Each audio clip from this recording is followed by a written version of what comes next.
Bismillah ar-Rahman ar-Rahim. Mr. Chairman, I beg to move the following motions under Rule 218. Number 1, the House may discuss the grave situation arising out of the coronavirus epidemic in Pakistan. Number 2, the House may discuss the federal government's policy on uniting the country at a time of serious emergency for Pakistan and its implications on the democratic and constitutional governance of the Federation, including the role of Parliament and its ongoing efficacy in time of crisis. Number 3, the House may discuss to coordinate clear, consistent healthcare responses for saving lives across the Federation and international border crossings, with the decisions based on transparent sharing of medical data amidst an alarming rise in the graph of COVID-19 cases. Number 4, the House may discuss to make clear policy on the emerging economic crisis arising from the impact of the pandemic on Pakistan's public finances and renegotiation of debt, the reallocation of resources, and the provision of urgent relief to the most vulnerable sections of the population. Number 5, the House may discuss the impact of the virus on the national security and foreign policy of the country, including regional tensions and the destabilization of South Asia by the ongoing repression of the people of Indian-held Kashmir and apartheid-like conditions faced by the Indian Muslims under the Modi regime. All these issues are clubbed. The parliamentary party leaders are requested to provide the list of speakers of their respective parties to the secretariat. Ji Raja Sahib, start kar le, please. Bismillah ar-Rahman ar-Rahim. Janaab Chairman, ہمیں اس بات کا احساس ہے، اس معاملے میں کئی دفعہ discussion بھی ہوئی ہے کہ ان سنگین حالات کے تحت حکومت کو خود پارلیمنٹ کا یعنی نیشنل اسمبلی اور سینٹ کا اجلاس بلانا چاہیے تھا، لیکن ایسا نہیں ہو سکا، اور باوجود اس بات کے کہ آپ نے کوشش بھی کی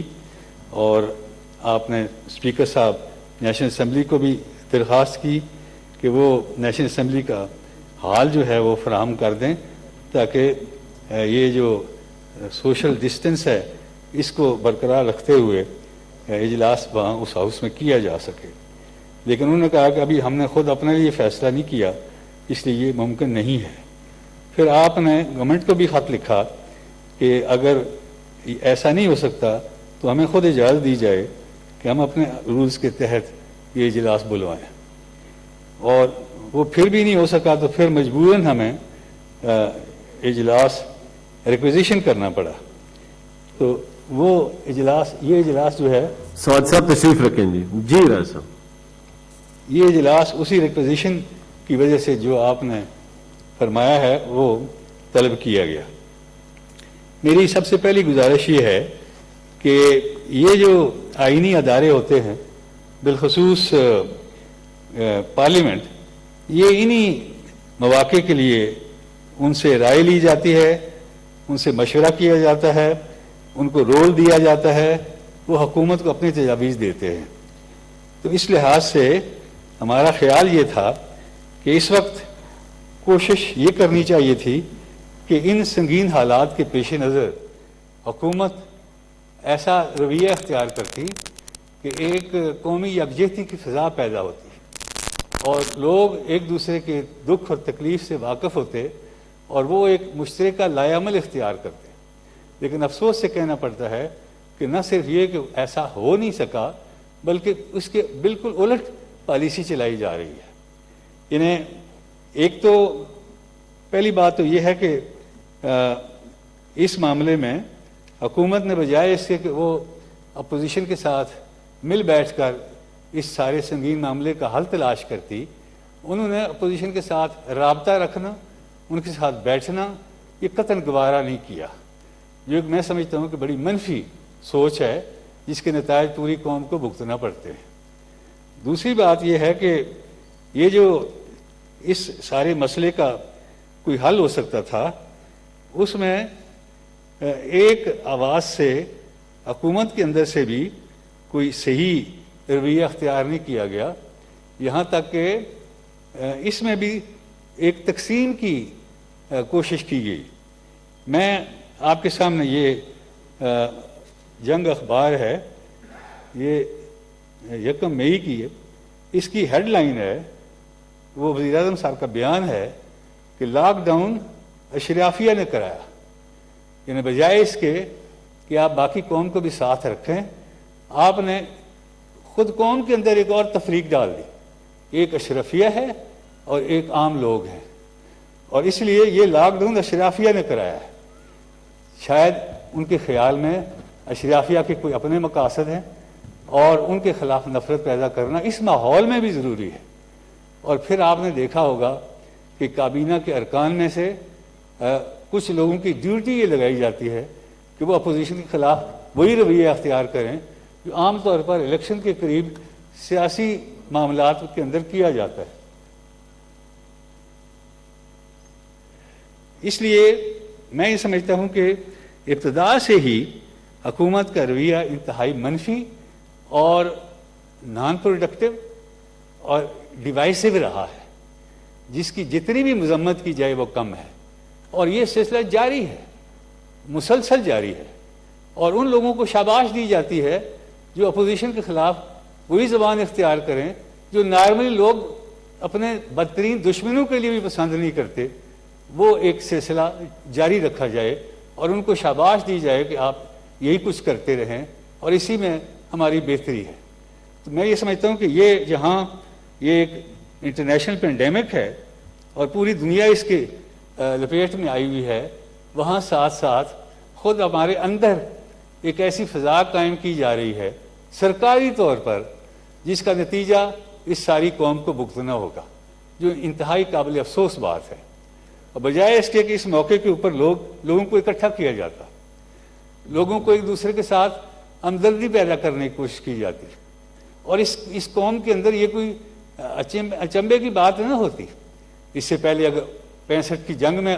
قوم نے ایک اتحاد دکھایا اور سارے اس عرصے میں ایک بھی واردات نہیں ہوئی، جرائم کی تعداد ختم ہو گئی۔ اسی طریقے سے جب 2005 میں زلزلہ آیا تو ساری قوم نے اٹھ کر اس کے لیے لوگوں کی امداد کرنے کے لیے اب جو کچھ بھی کسی سے ہو سکا وہ بھاگ پڑا، اور جو کچھ اس کے پلے تھا اس نے اس میں کنٹریبیوٹ کر دیا۔ لیکن اس سلسلے کے دوران کچھ ایسا فلسفہ پروان چڑھایا جا رہا ہے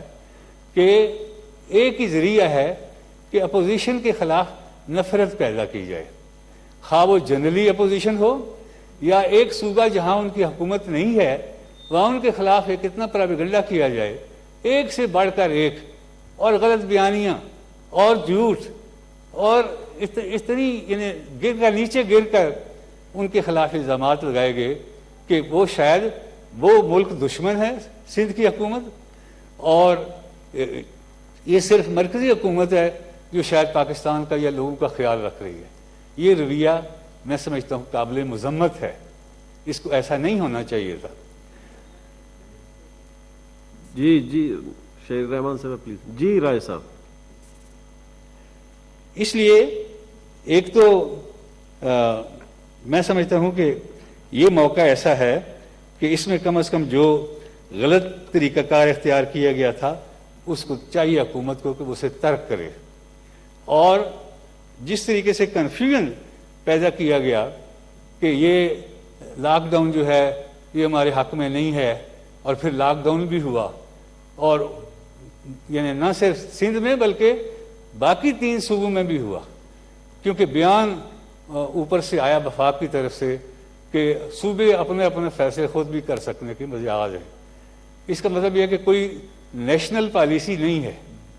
جس کے لیے باقیوں کو بھی اس کا ساتھ دینا چاہیے، اس میں حکومت کا ہاتھ بٹانا چاہیے، پاکستان کے لوگوں کو یہ سہارا اور تسلی ہو کہ سارے ایک پیج پر ہیں اور وہ کچھ کرنا چاہتے ہیں اس قوم کے لیے۔ لیکن یہ جو طریقہ اختیار کیا گیا وہ انتہائی افسوسناک تھا۔ اس کے بعد آپ دیکھتے ہیں کہ یہ جو لاک ڈاؤن ہے، پرسوں اس کا اعلان کیا گیا کہ یہ کل ختم ہوگا، لیکن کل جو ہے وہ پورے ملک کے اندر ایسے لگتا تھا کہ سارے حالات ٹھیک ہو گئے ہیں، حالانکہ ڈاکٹروں نے جو ماہرین ہیں انہوں نے پریس کانفرنسز کی ہیں اس شعبے کے ماہرین نے کہ یہ جو طریقہ آپ نے کیا ہے لاک ڈاؤن کا، اس طریقے سے تو یہ اور بڑھے گا، اور واقعی ایسا ہوا. یعنی اس وقت اسلام آباد میں بھی 700 سے زیادہ تعداد چلی گئی ہے جو متاثر ہے، اور باقی صوبوں میں اس سے بھی زیادہ ہے. اس لیے میں یہ سمجھتا ہوں کہ یہ جو طریقہ کار اختیار کیا گیا ہے وہ ایکسپرٹ ایڈوائس کے بالکل الٹ اور خلاف کیا گیا ہے، جس کے نتیجے میں آپ دیکھتے ہیں کہ ہر جگہ پر ایک کیفیت بن رہی ہے سینیٹر صاحبہ پلیز. جی راج صاحب. کہ کوئی جو منصوبہ کوئی کارروائی یعنی ایسا تاثر دیا جا رہا ہے، اور بالخصوص صوبہ سندھ کے خلاف تو صبح سے شام تک بیانات یہی آ رہے ہیں، اور ان کو کام کرنے سے روکا گیا. جو کچھ انہوں نے دیا تھا، ایک تجویز دی تھی اپنے گورنر صاحب کو، اور بار بار وزیر اعلیٰ سندھ نے یہ کہا تھا کہ جو فیصلہ مرکز کرے گا، وفاق کرے گا، ہم اس کے ساتھ ہوں گے، اس کو فالو کریں گے، وہ لیڈ کریں ہمیں، وہ آگے چلیں، ہم ان کے پیچھے چلیں گے، خواہ ہم اس کو پسند کرتے ہوں یا نہ کرتے ہوں. اس سے زیادہ اوپن ہینڈیڈ کوآپریشن کا کیا تصور ہو سکتا ہے؟ لیکن اس کو بھی نہیں مانا گیا، اور حالت یہ پہنچی ہے کہ اب تو ہر ایک صوبہ بھی اپنے اس حالات کے اوپر ہے. کوئی کہتا ہے ہفتے میں 3 دن چھٹی ہوگی، کوئی کہتا ہے نہیں جی 2 دن ہوگی، کوئی کہتا ہے کہ صبح سے 8 بجے سے شام 5 بجے تک کام ہوگا، کوئی کہتا ہے نہیں جی صبح 10 بجے سے 4 بجے تک کام ہوگا. تو اس لیے ایک افراتفری کا ایک ماحول پیدا ہوا ہے، جس کے لیے میں سمجھتا ہوں کہ وہ نہ اس وبا سے نمٹنے کا کوئی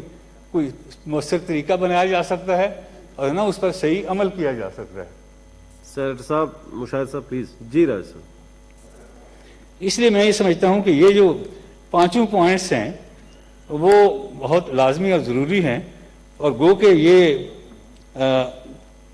کشمیر کے ایشو کے اوپر جی ہم نے یہ 5ویں نمبر پر تو آیا ہے، لیکن ہم یہ سمجھتے ہیں کہ وہ بہت سیریس ایشو ہے،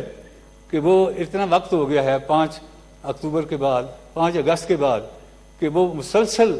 نہ صرف لاک ڈاؤن کے اندر ہیں بلکہ ان کو گھروں سے نکال کر نوجوانوں کو شہید بھی کیا جا رہا ہے. نہ کوئی علاج کا بندوبست ہے،